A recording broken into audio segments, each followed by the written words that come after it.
Good morning students. मैं नरेश कुमार, हिंदी शिक्षक, राधे श्याम सरस्वती विद्या मंदिर। आज हम वीडियो नंबर 10 की बात करेंगे। दिनांक 21/4/2020। व्याकरण चल रहा है, आपको अभी मैंने पीछे कराया भी है। तो आज हम कुछ और आगे बढ़ते हैं। देखिए, तत्सम। तत्सम शब्द किन्हें कहते हैं, ये भी बहुत महत्वपूर्ण है, इनको भी आपको समझना ज़रूरी है। ये देखिए, संस्कृत के वे शब्द जो अपने मूल रूप में ही हिंदी में प्रयोग किए जाते हैं, जैसे ग्राम, कर्ण, दुग्ध, दधि आदि। कहने का मतलब ये है कि जो हम संस्कृत में शब्दों को पढ़ते हैं वो ज्यों का त्यों हम हिंदी में पढ़ें तो वो तत्सम शब्द कहलाते हैं।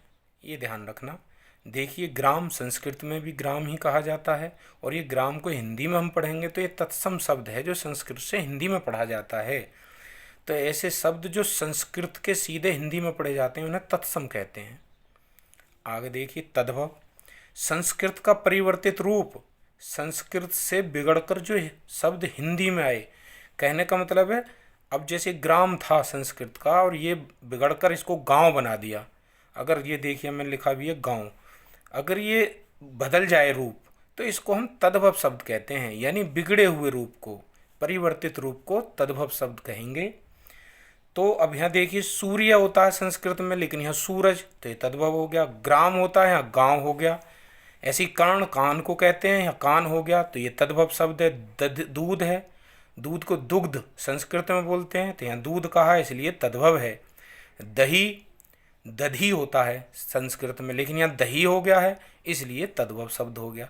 तो कहने का मतलब ये अब आप समझ गए होंगे, जो संस्कृत से सीधे हिंदी में पढ़े जाते हैं वो तत्सम शब्द होते हैं, और जो बदल गए रूप हैं, बदले हुए रूप हैं, वो तद्भव कहलाते हैं। आगे देखिए, अब यहाँ मैंने कुछ शब्द लिखे हैं, तो आपको ये शब्दों को छांटना है, कौन से तत्सम हैं और कौन से तद्भव शब्द हैं।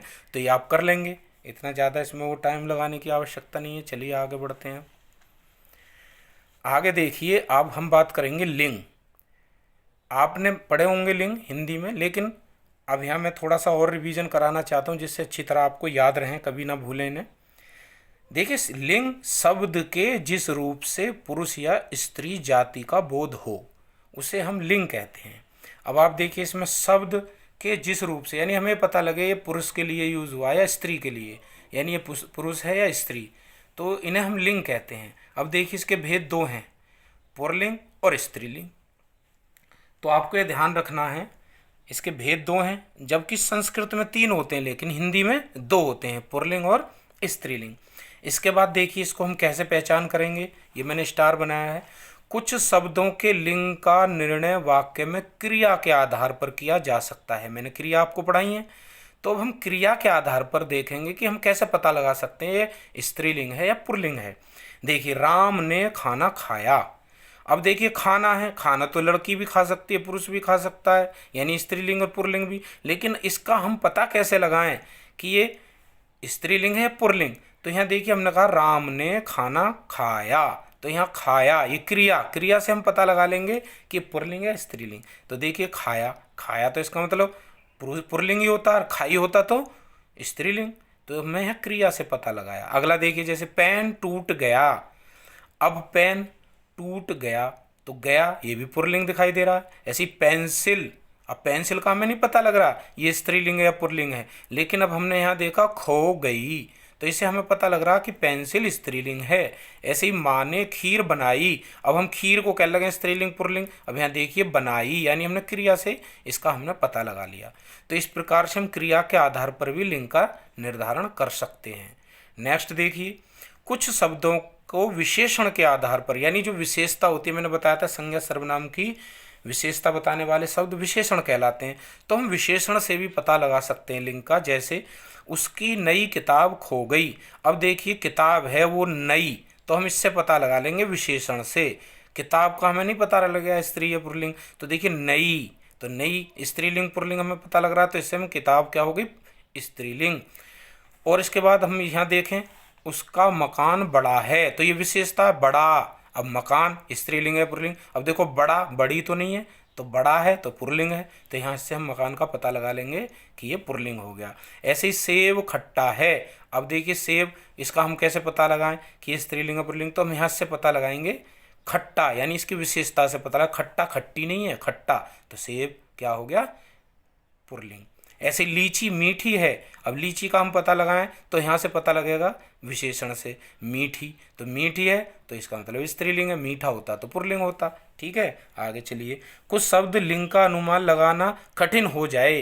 कुछ शब्द ऐसे होते हैं जिससे हमें लिंग का अनुमान लगाना कठिन हो जाता है, तो उसको हम कैसे करेंगे, देखिए परंपरा का सहारा लेकर हम उसे, जैसे हमारे परंपराएं चली आ रही हैं, जैसे हम उन चीज़ों को बोला करते हैं अपने आम जीवन में, तो हम उससे पता लगाएंगे कि वो कैसे बोली जाती हैं। जैसे देखिए कमीज सुंदर है, राम दूध पीकर चला गया, तो हमें जैसे दूध का पता लगाना है तो क्या, दूध पीकर चला गया, तो चला गया यानी दूध, दूध क्या है, पुल्लिंग। ऐसी कमीज क्या है, सुंदर है, तो ये अभी अब इसमें है ना, तो स्त्रीलिंग पता लग रहा है ना, पुल्लिंग पता लग रहा है। लेकिन हम कमीज को कहते हैं मेरी कमीज, तो मेरी कमीज, या कमीज फट गई, या कमीज, तो कमीज हमें स्त्रीलिंग ही निकल के आ रहा है हर परिस्थिति में।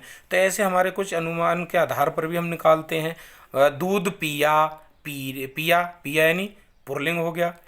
दूध गिर गया, दूध गिर गई नहीं है, तो ऐसे हम अनुमान लगाकर भी उसका पता लगा सकते हैं। आगे पुल्लिंग की पहचान। अब ये कुछ मैंने पॉइंट लिखे हैं कि पुल्लिंग की जो पहचान वो किस किस में जो बना दी गई है, पहले से ही मान्य है। वो देखिए, पर्वतों के नाम होंगे, पुल्लिंग होंगे। मास यानी महीने हमारे, वीरों के जैसे वो बार होते हैं, कहते हैं सोमवार मंगल बुध, ये सब पुल्लिंग होंगे।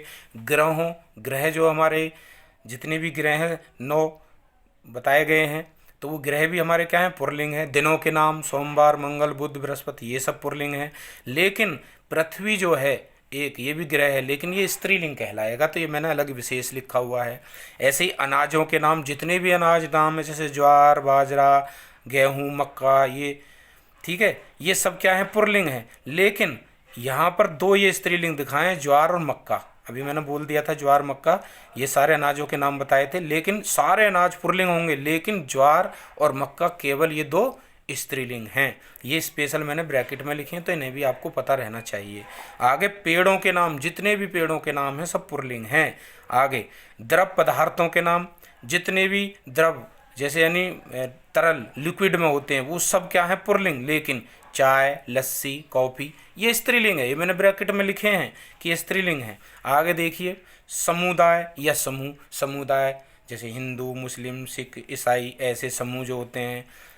या रत्नों के नाम, जैसे ये होता है, जैसे बहुत से नग होते हैं कि ये जो मैंने पहना हुआ इस टाइप के जितने भी रत्न हैं, इन सब का नाम किस में होंगे, पुल्लिंग में। देशों के नाम सब पुल्लिंग होंगे। ठीक है, अगला देखिए स्त्रीलिंग। अब स्त्रीलिंग की पहचान, नदियों के नाम, भारतीय तिथि जो हैं हमारी, बोलियां हैं, भाषाएं हैं, ये सब क्या हैं, स्त्रीलिंग हैं।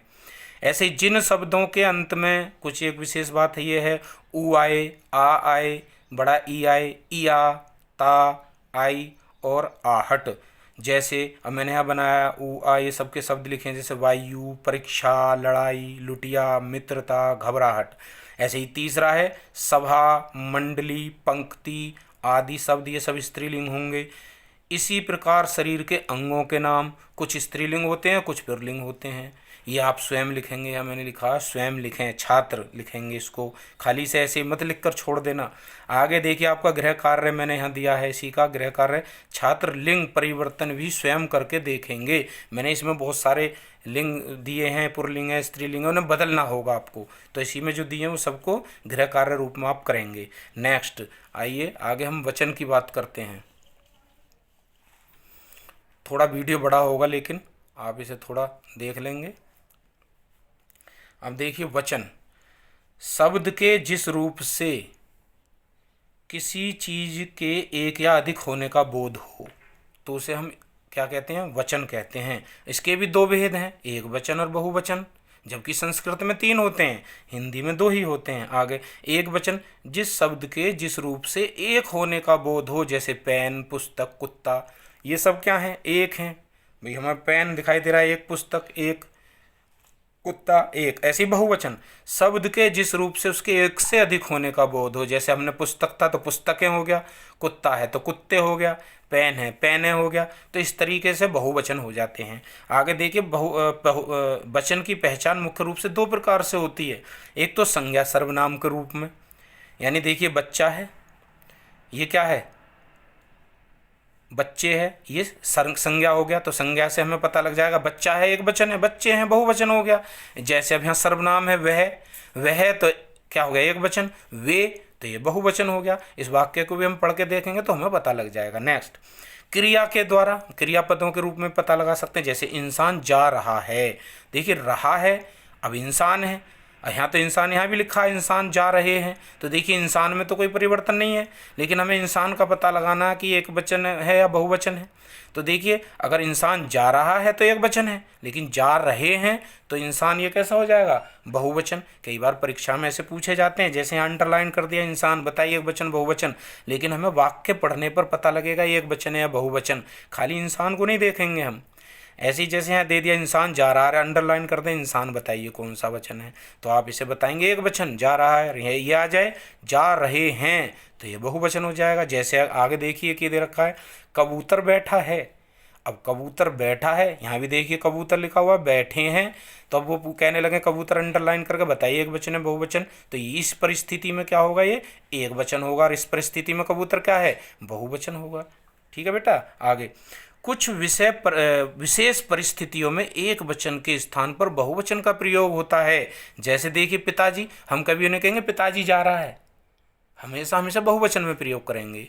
पिताजी जा रहे हैं, जबकि पिताजी एक वचन भी हो सकता है, लेकिन हमेशा पिताजी को हम एक वचन में नहीं करेंगे, बहुवचन होगा। जैसे मोदी जी हमारे प्रधानमंत्री हैं, तो एक वचन में नहीं आएगा, ये बहुवचन में आएगा। तो कुछ विशेष परिस्थिति में एक वचन के स्थान पर बहुवचन में ही प्रयोग होता है। नेक्स्ट, आगे देखिए, ये कुछ शब्द हमेशा बहुवचन में ही प्रयोग होते हैं। जैसे प्राण निकल गए, प्राण निकल गए, अब तो नहीं कहते प्राण निकल गया, या दर्शन हो गया, दर्शन हो गए, तो ये हमेशा बहुवचन में प्रयोग होंगे। आगे देखिए, कुछ शब्द सदा एक वचन में ही प्रयोग होते हैं। जैसे जनता, वर्षा, पानी, घी आदि, ये एक वचन में होगा हमेशा। कुछ शब्द दोनों वचन में होते हैं, दोनों वचनों में, जैसे बाबा, बाबा आ गया या बाबा आ गए, दादा आ गया, दादा आ गए, ये सब आप देखेंगे तो ये दोनों वचनों में प्रयोग होते हैं। अब इसमें देखिए मैंने आगे यहाँ गृह कार्य दिया आपको, तो इसमें छात्र स्वयं वचन परिवर्तन भी करके देखेंगे, जैसे मैंने भी यहाँ करके दिखाए हैं। ये आपके लिए होमवर्क होगा, ठीक है बेटा। और अभी मैंने आपको संज्ञा, सर्वनाम, विशेषण, क्रिया, समास, कारक ये सब पढ़ाए थे। आप देखिए शब्दार्थ आप खुद कर सकते हैं, विलोम शब्द आप जानते ही हैं, पर्यायवाची आपको पता है, एक शब्द के अनेक शब्द जो होते हैं। शब्द समूह के लिए एक शब्द, जैसे मान लो कहते हैं जिसके माता पिता ना हो, अनाथ, ये आप जानते होंगे। काल आपको पता है, वर्तमान, भूतकाल, भविष्यकाल। तो ये मुझे पढ़ाने की वो नहीं है, आप कहीं किसी भी बुक से छोटी क्लास में 6, 7, 8 में मिल जाएंगे आपको, तो उससे भी आप देख कर ये कर सकते हैं। ये मैंने करा दिया है। तो इस प्रकार से आज हमने व्याकरण में आपको लिंग, वचन और तत्सम तद्भव बताए। इनको अच्छी तरह पढ़ लें और अपने कॉपी में भी उतार लेंगे अच्छी अच्छी राइटिंग में। ठीक है बेटा, ओके।